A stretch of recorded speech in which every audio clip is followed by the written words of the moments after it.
The village lay nestled deep within the folds of ancient hills, far from the bustling cities and the steady hum of modern life. Here, time seemed to move slower, marked only by the rising and setting of the sun, the quiet rustle of trees in the gentle breeze, and the occasional call of a distant owl in the dead of night. It was a place where everyone knew each other, where traditions held steadfast through generations, and where the natural world was as much a part of life as the people themselves. Yet, beneath this calm exterior, the village held its own secrets. Secrets whispered in hushed tones and passed down like shadowed legacies. On this particular night, the village was cloaked in a thick, heavy silence, broken only by the soft murmur of wind weaving through the branches of ancient trees. The sky was a vast expanse of ink-black velvet, dotted sparsely with stars that seemed reluctant to shine. A low fog crept through the narrow dirt paths, curling around the feet of weathered stone walls and creeping up to the edges of small, humble homes. It was a night unlike any other, one that carried with it the weight of sorrow and the lingering chill of something unseen. In the heart of the village, a small group of mourners gathered under the flickering light of oil lamps. Their faces were solemn, etched with grief and exhaustion, illuminated only by the faint, trembling flames that cast long shadows against the rough wooden walls of the chapel. Among them was the family of the young woman whose recent passing had shaken the very core of this close-knit community.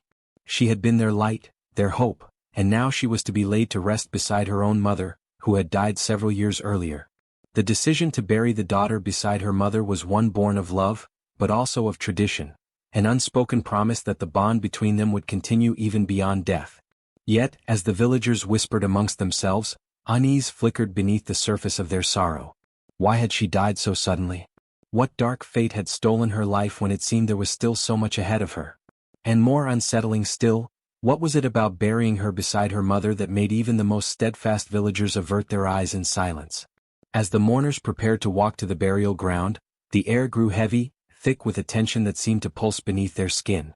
Old tales surfaced, stories of restless spirits, of graves that opened on moonless nights, of families cursed by secrets too dangerous to speak aloud. Some dismissed these as mere superstition, relics of an age long past. Others glanced nervously toward the horizon, where the silhouette of the graveyard lay shrouded in darkness, waiting. The graveyard itself was an ancient place, cradled by twisted roots and overgrown brambles. Moss-covered stones leaned precariously, their inscriptions faded and worn by the passage of time. It was said that the souls of the departed lingered here longer than anywhere else, watching, waiting, sometimes restless. Tonight, under the cold gaze of the stars, the graves of mother and daughter were to be prepared side by side, a final resting place meant to bind their spirits in peace. But peace was elusive. As the mourners began the somber procession, the silence seemed to deepen, as if the village itself held its breath. Every step taken toward the burial site echoed with the weight of unspoken fears. What if the old stories were true? What if this burial would awaken forces better left undisturbed? These questions hovered in the air like a thick fog, unseen but impossible to ignore. Why was she buried with her mother? Was it merely an act of familial devotion, or did it carry a darker meaning? Could two souls laid to rest side by side disturb the fragile balance between life and death? And, most haunting of all, what could possibly go wrong on a night like this? The mourners moved slowly, each heartbeat sinking with the crunch of dry leaves beneath their feet. The cold night air whispered warnings that few dared to voice aloud. In this village, where the past intertwined seamlessly with the present, and the line between the living and the dead blurred with each passing moon, tonight was the beginning of a story that would unsettle even the bravest hearts. As the first shovel of earth was turned, an unsettling silence fell once more, broken only by the distant call of an owl. Beneath the ground, secrets stirred. Beneath the moonlight, shadows lengthened. And two graves, side by side, awaited the dawn, but what they would reveal would shatter the fragile peace of the village forever. In the quiet village where everyone's lives intertwined like the roots of the ancient trees surrounding it, the bond between the mother and daughter was the heart of many whispered stories. To the villagers, they were more than just family, they were inseparable, two souls intertwined in a dance of love, resilience, and shared history that stretched back through countless seasons. The mother, Mariama, was a woman of gentle strength. Widowed young, she had raised her daughter, Amina, with unwavering determination and a fierce love that could soften even the hardest days. Mariama's hands were calloused from years of tending to the small family farm, yet they moved with delicate grace when weaving the traditional baskets she sold at the village market. Her eyes held a quiet wisdom, tempered by loss but filled with hope for the future she dreamed of for her daughter. Amina, bright and curious, was the light that made Mariama's days bearable. From her earliest years, Amina showed a spark of something extraordinary, a curiosity about the world beyond their village, a kindness that drew others near, and an unbreakable spirit that reflected the strength of her mother. Together they shared simple joys, gathering herbs at dawn, sharing stories by the fireside, and celebrating village festivals with vibrant dances and songs that echoed through the night. Their life was far from easy. The village, though close-knit, was not immune to hardship. Droughts would parch the earth, sickness would sweep through homes, and the whispers of old curses and ancient grudges lingered like shadows over their daily lives. Yet through every trial, Mariama and Amina faced the world side by side, their bond a shield against the harshness around them.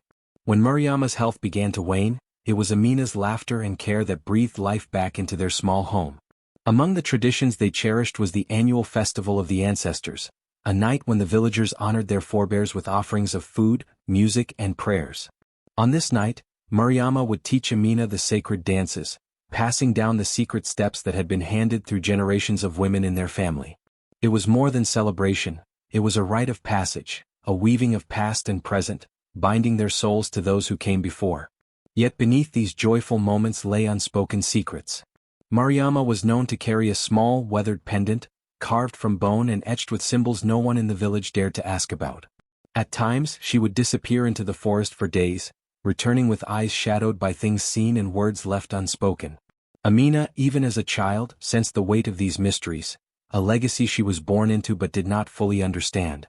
The villagers often whispered about Mariama's lineage, speaking in hushed tones about the old blood that flowed through her veins. Some said she was descended from a line of powerful healers. Others feared she bore a curse that brought misfortune to those around her. Amina, unaware of these rumors, saw only her mother's kindness and strength, never imagining the storm that awaited them both.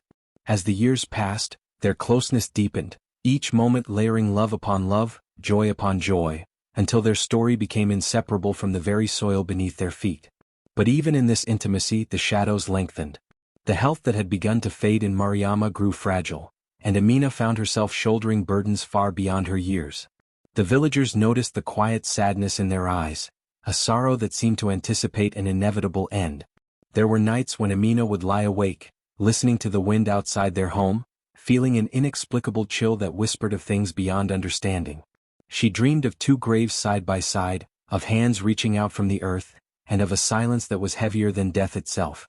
These dreams unsettled her, but she kept them locked away, not knowing that they were fragments of a truth waiting to emerge. In the final days before Mariama's passing, mother and daughter spoke little of what was to come. Instead, they clung to rituals, the weaving of baskets, the tending of the garden, the sharing of meals flavored with spices from distant lands. Each act was a silent prayer, a hope that their bond would transcend the limits of flesh and time. When Mariama finally breathed her last beneath the soft light of a rising sun, the village mourned with her, but it was Amina who felt the deepest ache. The loss was a hollow wound, one that echoed in the chambers of her heart.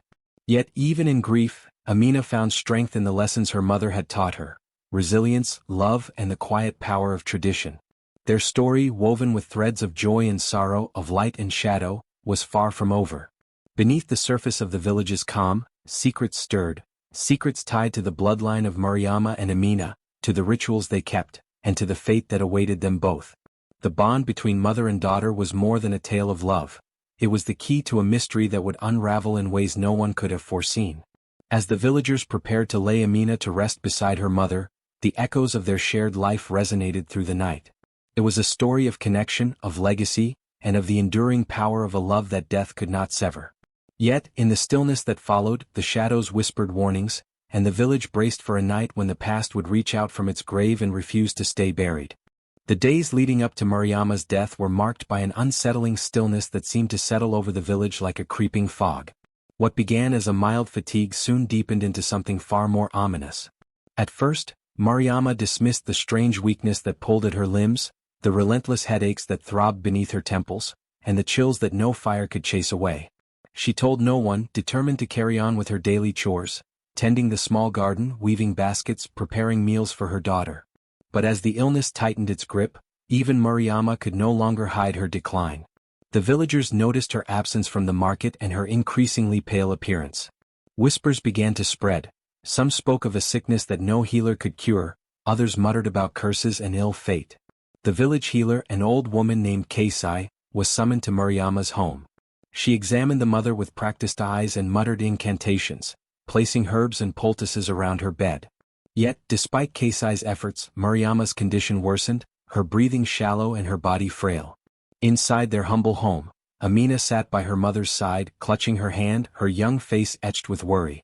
She whispered prayers learned from her mother's lips, hoping to call back the strength that once burned so brightly. But Mariama's eyes, once filled with warmth, grew distant and clouded, as if she were slipping into another world, a place far removed from the village's sunlit fields. The family rallied, neighbors bringing bowls of nourishing stews, blankets to warm the night, and soothing words to lift the spirit. Yet a shadow loomed over their grief, a feeling that this was no ordinary passing. Mariama, a woman so full of life and hope, was fading with a silence that unnerved all who watched. The village elders gathered, their faces grim as they whispered among themselves, casting furtive glances toward Mariama's bedside. Rumors spread quickly. Some villagers claimed they had seen dark shapes lurking near the house on nights when the moon was hidden behind thick clouds. Others spoke of a strange chill that descended like a shroud, making even the bravest shiver in fear. Whispers of a curse resurfaced, linking Mariama's illness to old family secrets long buried but never forgotten. It was said that her ancestors had angered the spirits of the forest, and now the wrath had returned, seeking to claim her soul. One particular tale spoke of a shadowy figure glimpsed at the edge of the village, a silent watcher who vanished before anyone could confront it. This figure was said to appear whenever tragedy struck, an omen of death and despair. Some feared that Mariama had been marked by this presence, cursed to suffer a fate no healer could mend. Despite these fears, no one dared to voice them aloud in Mariama's presence. To the family, she remained their beloved mother and friend, a woman who had fought with every ounce of strength she possessed. But as her breathing slowed and the light in her eyes faded, the villagers' unease grew. They whispered prayers in the dark, hoping to protect the soul of a woman they revered. On the final night, as the village lay wrapped in silence, a storm rolled over the hills. Thunder rumbled distantly, and rain began to fall in heavy sheets, drumming against the roof like a mournful song. Inside the small house, Mariama's frail body trembled with fever, and Amina held her close, whispering stories of hope and reunion beyond this life. Then as the clock struck midnight, Mariama's breathing ceased. The room fell deathly quiet, save for the soft cries of Amina and the heavy beating of her own heart. Outside, the storm raged as if the heavens themselves mourned the loss. The village awoke the next morning to the news, sorrow and disbelief settling over them like a heavy blanket. At the funeral, villagers gathered to pay their respects, their faces lined with grief and fear. Some looked at Mariama's body with tears, others with suspicion as if searching for signs of the unnatural. The village elders performed the rites, chanting prayers to guide her spirit safely to the ancestors. Yet beneath the ritual's surface, questions lingered, questions that no ceremony could answer. Was her death truly natural? Or was there something darker at play? The villagers spoke in hushed tones about strange occurrences following Mariama's passing. Lamps flickered without cause, shadows moved in empty rooms, and an uneasy chill settled over the village that would not lift. Amina, too young to understand fully but old enough to feel the weight of these signs, began to dream restless dreams, of voices calling from the earth, of hands reaching through the soil, and of a mother's love stretched thin between worlds. Some in the village believed the two deaths, mother and daughter, were connected by a curse as old as the hills themselves. They recalled stories of women in their family who had suffered untimely ends, victims of secrets never spoken aloud. Theories abounded. Perhaps Mariama had uncovered something forbidden, or perhaps the spirits she once communed with had turned against her. Others feared that by burying the daughter beside her mother, they risked awakening a darkness better left undisturbed. Yet amid these swirling fears the truth remained elusive. Mariama's death was a puzzle wrapped in shadow, a mystery that would haunt the village and her family for years to come. And as Amina mourned her mother's passing, little did she know that her own fate was already entwined with the same darkness, a darkness that would shatter the fragile peace of the village and expose secrets buried deep beneath the earth. The village was still steeped in mourning when tragedy struck again. The air, heavy with sorrow from Mariama's death, seemed to thicken with a new kind of despair, the sudden loss of her daughter, Amina. The news spread like wildfire, carrying with it shock, disbelief, and a deep, aching sorrow that gripped every heart. Amina's death was as unexpected as a thunderclap on a clear day. She had been strong, her spirit unbroken despite the heavy loss of her mother. Many believed she would carry the family's legacy forward, a beacon of hope amidst the shadows. But fate, cruel and unyielding, had other plans. One evening, not long after Mariama's passing, Amina failed to return from her routine visit to the nearby river where she collected water and herbs. The villagers, initially unconcerned, began to grow anxious as night fell without word of her return. By dawn, a search party had formed, combing the thick forests and rocky paths surrounding the village. It was one of the elder hunters who found her, lying still beneath a canopy of ancient trees, her body cold and lifeless. No visible wounds marked her, no signs of struggle were evident. Her face, peaceful in death, belied the shock and sorrow that would soon engulf the village. How could someone so full of life be taken so suddenly? What invisible force had snatched her away? The news shattered the fragile calm the village had been holding. The same hands that once held Mariama now had to bury Amina, a daughter who had only recently crossed from childhood into womanhood. Their grief was compounded by confusion and fear. Some whispered that the same curse that claimed Mariama's life had now taken her daughter. Others spoke of dark forces, of spirits angered or unsettled. Amidst this whirlwind of grief and speculation, the family faced a heart-wrenching decision: where to lay Amina to rest. Tradition dictated that each person should be buried in their own plot, resting peacefully beside their ancestors. But the bond between Mariama and Amina was different. Something deeper, something more complex. The family elders proposed burying Amina beside her mother, a choice that was met with both support and unease. To many, it was a touching tribute to a bond that death could not sever. To others, it stirred old superstitions, a burial arrangement that was rare and fraught with peril. In the days leading to the burial, village leaders gathered to discuss the matter. They spoke in hushed tones of the significance of burying the mother and daughter together. Some believed it would bring peace, allowing their spirits to find rest side by side. Others feared it might bind their souls too tightly, creating a tether that would prevent them from moving on. Old women recalled stories passed down from generations, tales of families who had buried loved ones together and faced strange consequences. Graves that opened at midnight, whispers carried on the wind, and shadows seen moving where none should be. The village elders balanced respect for tradition with the fear of inviting something unnatural. Despite these fears, the family's grief was overwhelming. The decision was made to place the two graves side by side, with the hope that their closeness in death would ease the pain of their separation in life.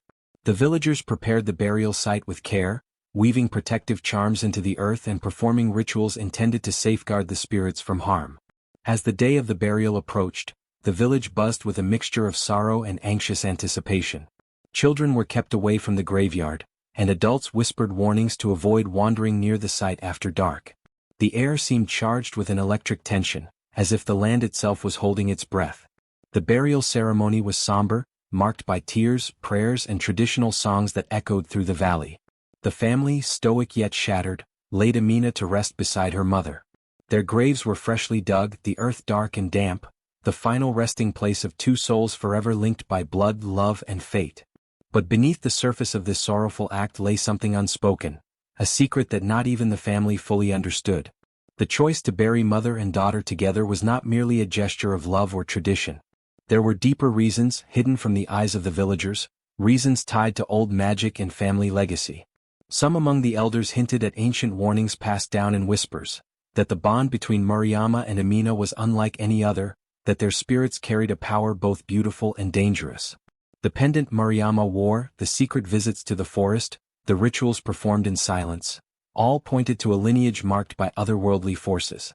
The burial arrangement was, perhaps, an attempt to contain this power, to keep it close, or to protect the village from what might happen if it were released. But such decisions, made out of fear and love, can come with unforeseen consequences. As the village returned to its routines, a low hum of unease lingered. The two graves, side by side beneath the moonlit sky, seemed to pulse with a life of their own. At times, villagers passing near the burial site claimed to hear faint cries, soft whispers, or see the earth shift as if the dead were restless. The family, burdened with grief and fear, dared not speak openly of these signs. But in the quiet of the night, in the depths of her dreams, Amina's spirit seemed to reach out beyond the grave, a presence both sorrowful and warning. The bond between mother and daughter, now eternal in death, had become the key to a mystery that would unravel in ways no one had foreseen. The evening of the burial was thick with a palpable tension that clung to the village like a dense mist. As dusk folded into night, the villagers gathered silently, their faces drawn and pale in the fading light. The usually lively pathways leading to the graveyard were hushed, footsteps soft against the earth as people assembled to witness the final farewell to both Mariama and her daughter Amina. The graveyard itself was nestled on a gentle rise at the edge of the village, a place sacred and steeped in history. Ancient trees loomed overhead, their twisted branches like skeletal arms reaching into the sky, casting long shadows that danced in the flickering light of torches. The air was cool and heavy, carrying the scent of damp earth, dried leaves, and the faint perfume of wildflowers placed by grieving hands. Villagers came wrapped in traditional cloths, colors muted in respect for the dead. Among them were elders with weathered faces lined by years of hardship and wisdom, young women clutching small children who looked on with wide, curious eyes, and men whose usual boisterousness was replaced by solemn nods and hushed murmurs. The entire community was drawn together by grief, a collective heart breaking in shared sorrow. At the center of the gathering stood the family, their grief a visible force. Amina's father, tall and stoic, struggled to maintain composure. Sisters and brothers, some crying quietly, others staring blankly at the freshly turned earth. The weight of loss was almost unbearable, yet they remained united, determined to honor the lives of the two women. The burial ceremony was led by the village elders, including the chief, the spiritual healer Kasai, and the revered storyteller Amelie. Each played a vital role, their voices weaving the ancient rites that had been passed down through generations. Kasai began with a prayer to the ancestors, invoking protection and peace for the souls about to cross over. Her words were soft but powerful, carried on the cool night air, and echoed by the mourners repeating the sacred phrases. Amelie then stepped forward, reciting the lineage of Mariama and Amina, recounting their lives, their love for the village and the special bond they shared. Her voice was steady but tinged with sorrow, her words painting vivid images of the two women as daughters, mothers and keepers of the village's traditions. The chief sprinkled handfuls of sacred herbs into the graves, their fragrant smoke curling upward, believed to ward off evil spirits and ensure safe passage for the departed. The earth was then carefully shoveled back, each handful a silent prayer for rest and release. Throughout the ceremony, the mood was a mixture of reverence and unease. The villagers were keenly aware of the unusual circumstances. Burying mother and daughter side by side was a rare practice, and the recent tragedies had stirred old fears and superstitions. Eyes flickered nervously toward the dark woods beyond the graveyard's edge, where the shadows seemed to thicken and move with a life of their own. As the last shovelfuls of earth fell, the wind picked up suddenly, rustling the leaves and causing the torch flames to flicker wildly. Some mourners shivered, clutching their shawls tighter, though no cold breeze had been felt moments before.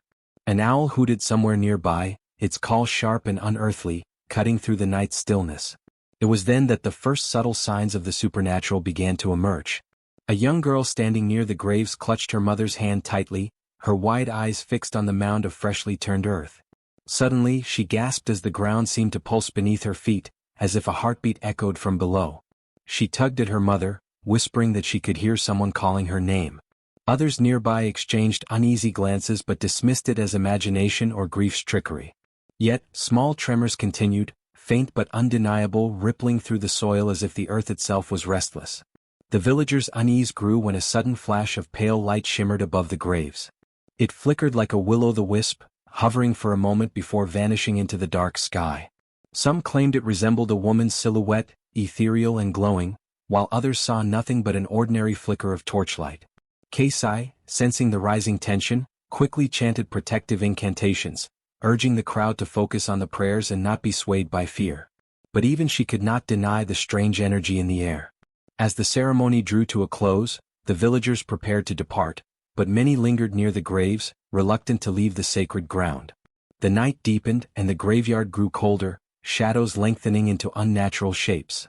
It was then that the earth beneath the two graves shifted again, more forcefully this time. A low rumbling sound, barely audible at first, grew louder, vibrating through the soles of their feet. Some stepped back in alarm, clutching their talismans or crossing themselves. Others stared in frozen disbelief as cracks appeared on the surface of the soil, as if something beneath struggled to break free. The chief raised his staff, shouting for calm, but even his voice wavered with fear. Kasai began a louder chant, her voice rising over the rumble, trying to bind the restless spirits. The villagers joined in, their voices mingling in a desperate plea for peace. The night air was thick with tension, the boundary between the living and the dead blurring.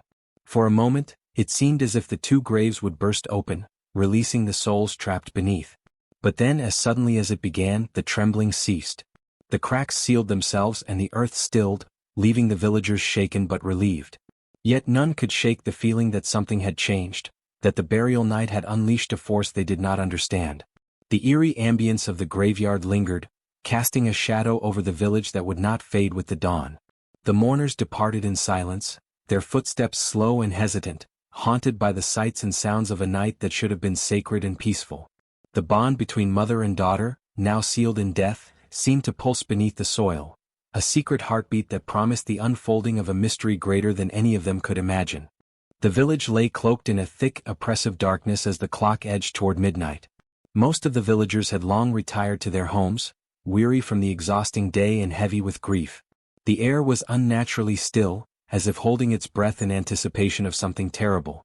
The graveyard, where Mariama and Amina rested side by side, was bathed only in the pale, cold light of the full moon, casting eerie silver shadows that flickered among the ancient trees. But the night was about to fracture the fragile peace. It began with a faint, almost imperceptible tremor beneath the earth. Few would have noticed it had it not been for Isai, the young woman tasked with watching over the burial site for any signs of unrest. She sat on a weathered stone near the graves, wrapped tightly in a shawl, her breath visible in the chill night air. Suddenly, the ground beneath her quivered, soft at first, like the thudding of a distant drum, then intensifying into a violent shaking. Her heart pounding, Isai's eyes widened as she saw the soil over the two graves begin to stir. The freshly laid earth shifted and cracked, as if an invisible force clawed its way to the surface. The cracks grew wider, splitting the ground in jagged lines that glowed faintly in the moonlight. A low, guttural rumble rose from below, a sound that seemed to come from the depths of the earth itself, raw and terrifying. Unable to contain her fear, Isai screamed, a piercing sound that shattered the stillness of the night.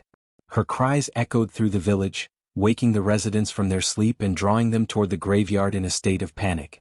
Within moments, a crowd had gathered around the site, lanterns and torches casting flickering light over the scene of chaos. What they witnessed chilled them to their core. The two graves, which had been sealed only hours earlier, were now wide open, gaping like dark mouths ready to swallow the living whole. From within the depths of the graves, tendrils of mist curled upward, swirling in unnatural patterns that defied logic and reason. Some villagers swore they saw faint shapes emerging from the fog, shadowy figures whose features were obscured but whose presence radiated a sinister energy. The air grew thick and heavy, charged with a strange electricity that made the hairs on the back of their necks stand on end. The ground continued to tremble, small stones and dirt flying into the air as if propelled by an unseen force. The wind howled through the trees, carrying with it whispers that sounded like desperate cries for help, or warnings. Panic rippled through the crowd. Some villagers dropped to their knees, clutching their talismans and whispering prayers. Others turned and fled, terrified of what might emerge from the disturbed graves. Yet a few brave souls stood rooted in place, their faces pale but resolute as they tried to comprehend the horror unfolding before them. Among the witnesses was Kasai, the village healer and spiritual guide. Her eyes, usually calm and reassuring, were wide with alarm. She stepped forward, raising her hands to call for silence and focus. Chanting in the ancient tongue, she attempted to quell the rising dark energy, her voice steady despite the chaos. But the supernatural forces seemed to resist her, growing stronger instead of fading. The mist thickened, swirling faster, and from it emerged faint, anguished wails that echoed through the graveyard.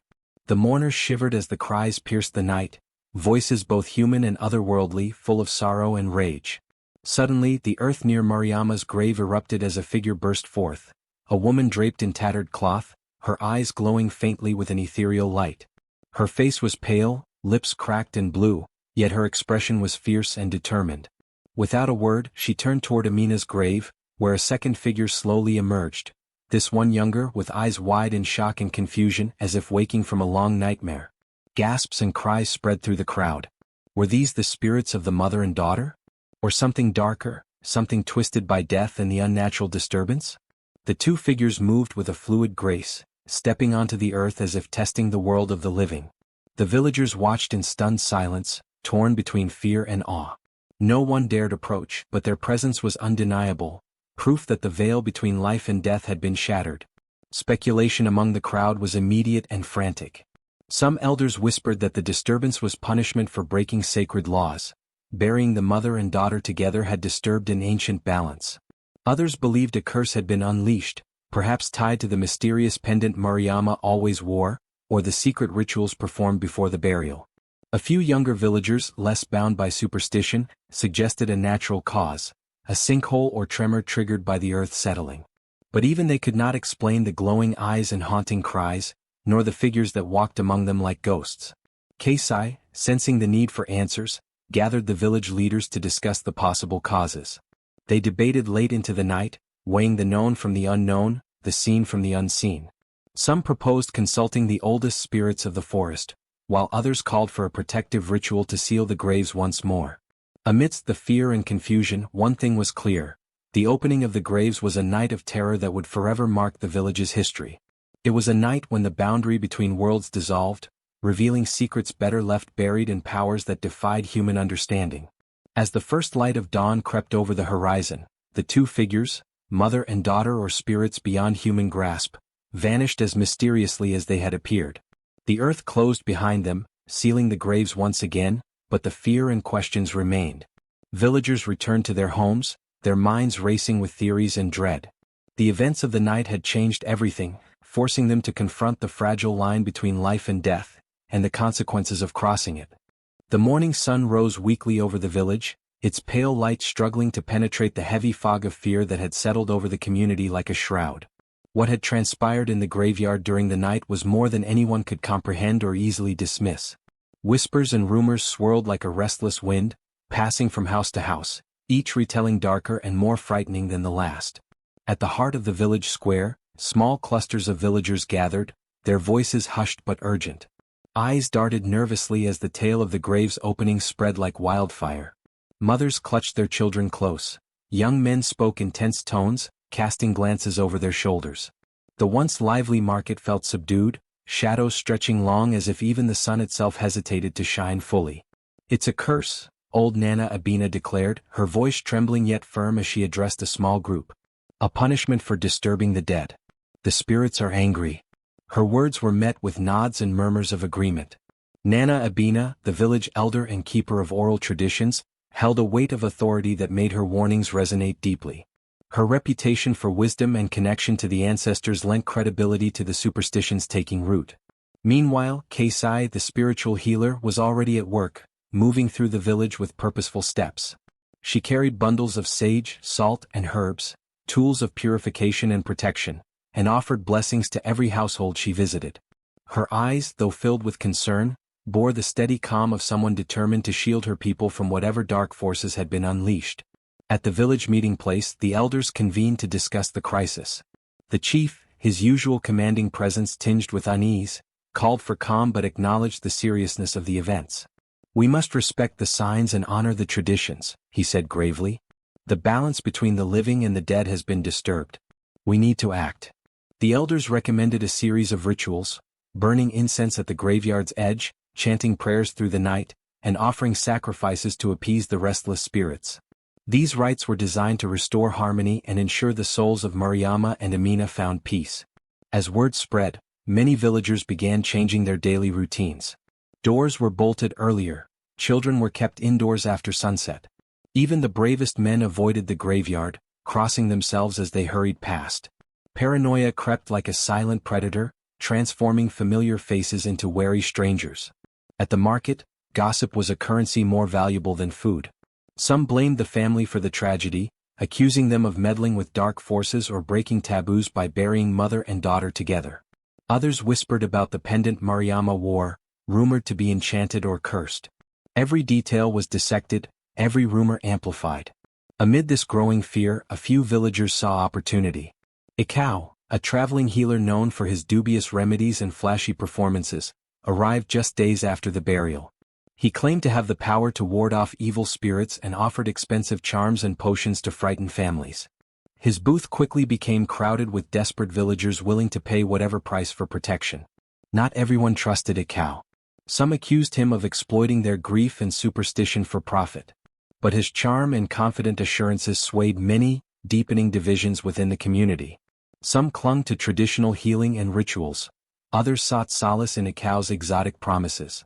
Meanwhile, the village children, sensitive to the atmosphere, began to whisper tales of ghostly figures roaming at night, of shadowy eyes watching from the trees. These stories, passed in hushed tones around fires and under blankets, fueled the adults' fears and created a cycle of anxiety. Even the village's storytellers, who once shared joyful folk tales, found themselves recounting darker legends, warnings of spirits who returned from the dead to right ancient wrongs, of curses that could consume entire families. These stories served as both entertainment and cautionary tales, embedding the events of the graveyard into the village's collective memory. Tensions mounted as some villagers grew suspicious of their neighbors, fearing that dark magic or betrayal might be at the root of their misfortune. Arguments flared over how best to respond, with some calling for more aggressive spiritual defenses and others urging caution and reflection. Through it all, the family of Mariama and Amina bore the brunt of the community's fear and speculation. They were haunted not only by grief but by suspicion and whispers. Some avoided them outright, while others approached with pity or wary curiosity. Yet even amid the fear and unrest, there were moments of compassion. A few villagers quietly offered help and comfort, bringing food or sitting with the grieving family in solidarity. These small acts of kindness were fragile but vital, reminding the village that humanity must endure even in the darkest times. As the days passed, the village's fear and superstition continued to spread like wildfire, changing the very fabric of their daily lives. The line between reality and myth blurred, and the village found itself trapped in a web of fear, old beliefs, and new uncertainties. What began as a night of sorrow had transformed into an ongoing nightmare, a test of faith, courage, and community that would challenge every soul in the village and leave scars that time alone might not heal. The unsettling events of that dreadful night did not simply fade with the dawn. Instead, they ignited a restless fire within the village, a need to understand, to uncover the truth behind the inexplicable horrors. The open graves, the spectral figures, and the mounting fear had stirred questions that demanded answers. The chief, pressured by both his people and his own doubts, called for a council meeting to investigate the deaths of Mariama and her daughter Amina, as well as the mysterious disturbance of their graves. The village healer Kaisai, the elder Nana Abina, and several trusted villagers gathered in the dimly lit meeting house, their faces grim and expectant. "We cannot live in fear forever," the chief declared, pounding his fist on the worn wooden table. "We must seek the truth, no matter how dark it may be."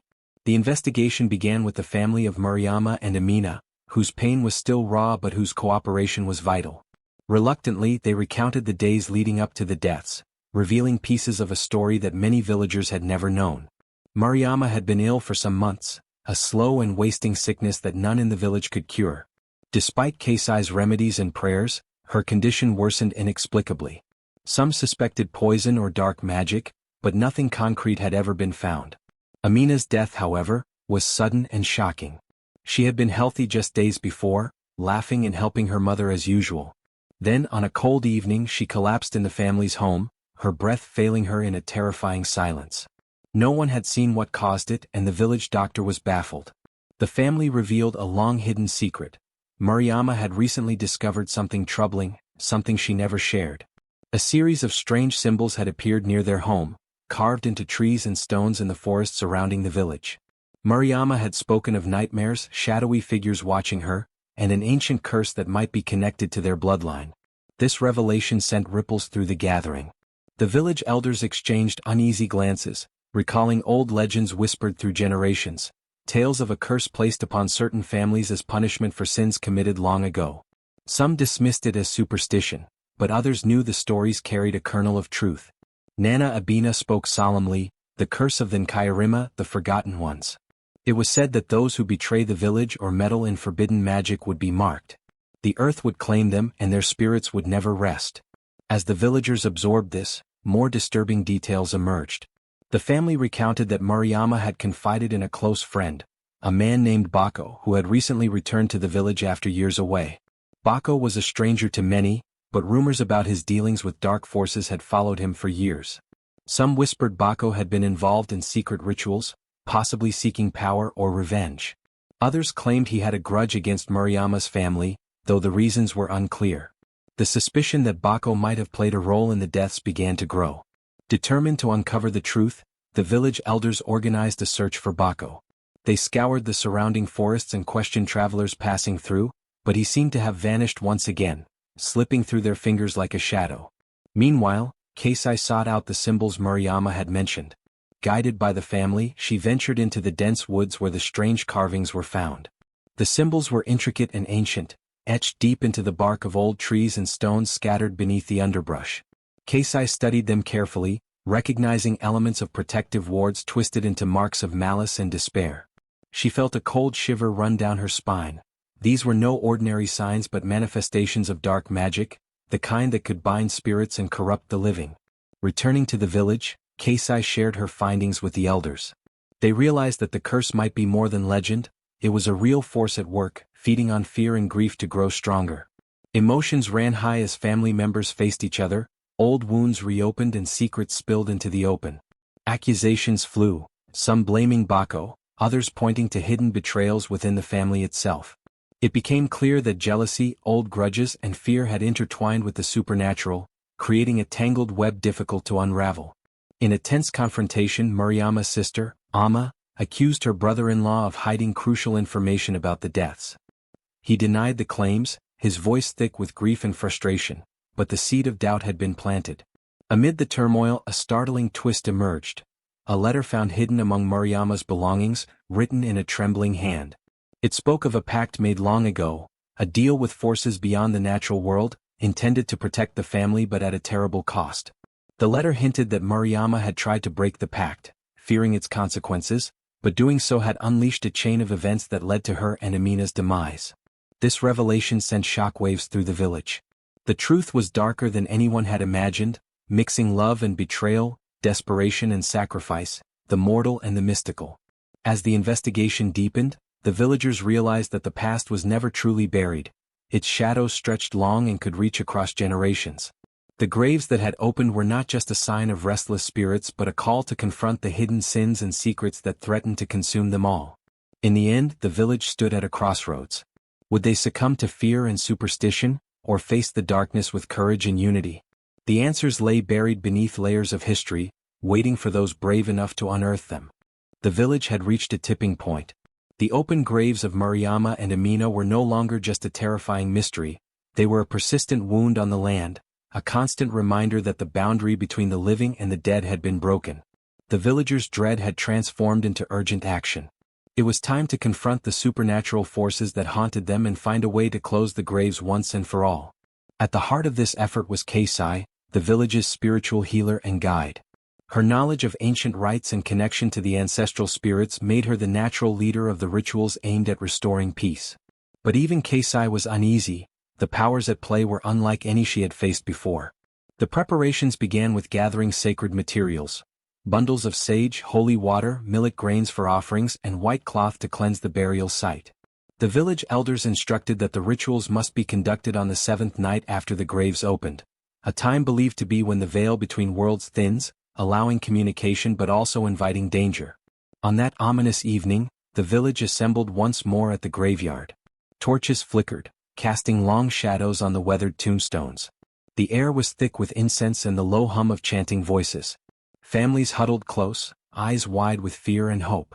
Keisai stepped forward, her hands raised toward the sky as she began the ancient prayer. Her voice was steady but carried a mournful cadence, calling upon the ancestors to protect the living and guide the spirits of Murayama and Amina to their final resting place. As the ceremony progressed, the atmosphere grew tense. A sudden chill swept through the crowd, raising goosebumps on exposed skin. Some villagers claimed to see faint outlines near the graves, wisps of white mist that moved against the wind, like souls trapped between worlds. Amina's younger brother, Kojo, trembled as he clutched a small charm Keisai had given him for protection. "Are they really here?" he whispered, eyes fixed on the shifting fog. The village's oldest elder, Nana Abina, nodded gravely. "They linger, unsettled and restless." Then, as the prayers reached their crescendo, the ground near the grave shifted slightly, a subtle but unmistakable sign that the spirits were responding. Keisai's voice faltered for a moment, then grew stronger as she invoked the sacred words to bind the spirits, to seal the graves, and to restore the balance disturbed by grief and secrets. But the battle was far from over. Suddenly, a piercing scream shattered the night's stillness, a sound not of this world, filled with anguish and fury. The mourners gasped and instinctively stepped back as a shadowy figure appeared near the graves, translucent but unmistakably human in form. It was Mariama. Her spirit, pale and glowing faintly, reached out with trembling hands as if trying to communicate something urgent before fading into the darkness. Kasai approached cautiously, calling softly, "Speak, restless one. What binds you here?" For a moment there was silence. Then a cold wind blew, scattering the ashes of the incense and extinguishing several torches. The crowd murmured prayers under their breath, fear and reverence mingling. The apparition's presence seemed to linger, a reminder that the wounds beneath the earth were deeper than anyone realized. In the days that followed, other signs appeared. Doors slammed shut without wind, objects moved inexplicably, and distant wailing echoed from the graveyard at twilight. Some villagers claimed dreams where Mariama and Amina appeared, pleading for justice and peace. The family was caught in the midst of this spiritual storm. Kojo, overwhelmed by grief and fear, began to withdraw, haunted by visions he could neither explain nor escape. His mother, Amma, sought solace in prayer but struggled with doubt, wondering if they could ever make things right. Kasai too wrestled with her own fears and doubts. The power to heal and protect was immense, but so was the cost. Each ritual drained her strength, and she sensed that the spirit's unrest was tied not just to death but to unresolved truths buried deep in the village's past. Determined to break the cycle, Kasai sought guidance from the oldest tomes and oral histories, hoping to uncover a ritual powerful enough to seal the graves and soothe the spirits. Her search led her to a forgotten legend of a sacred cleansing, a night-long vigil involving the entire village, culminating in a final offering to the ancestors and a symbolic gesture of forgiveness and release. The village prepared for this ultimate ritual with a mixture of hope and dread.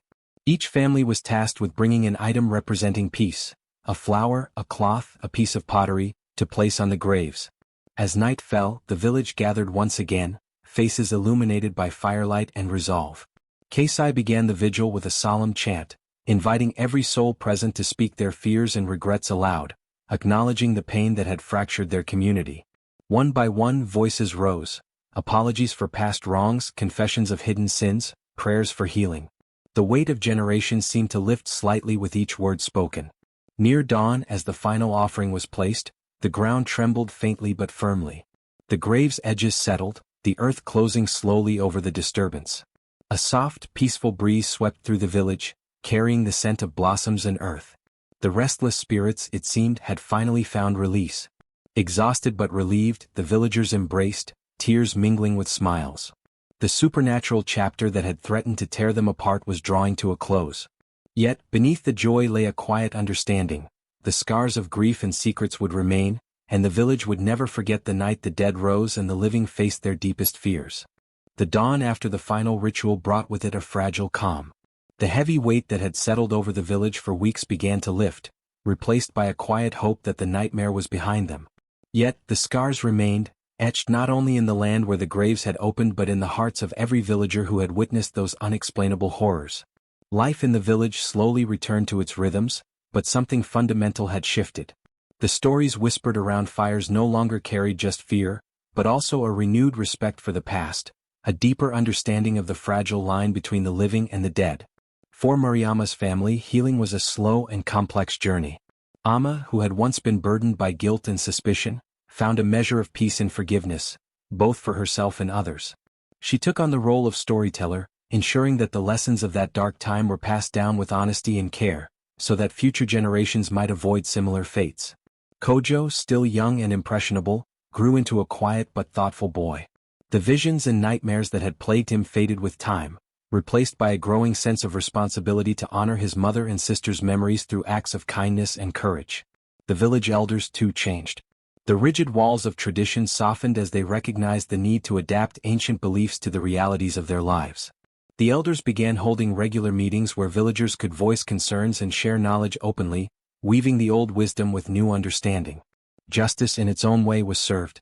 While Bako had vanished, his shadow over the village lessened as the community came together and shared healing rather than blame.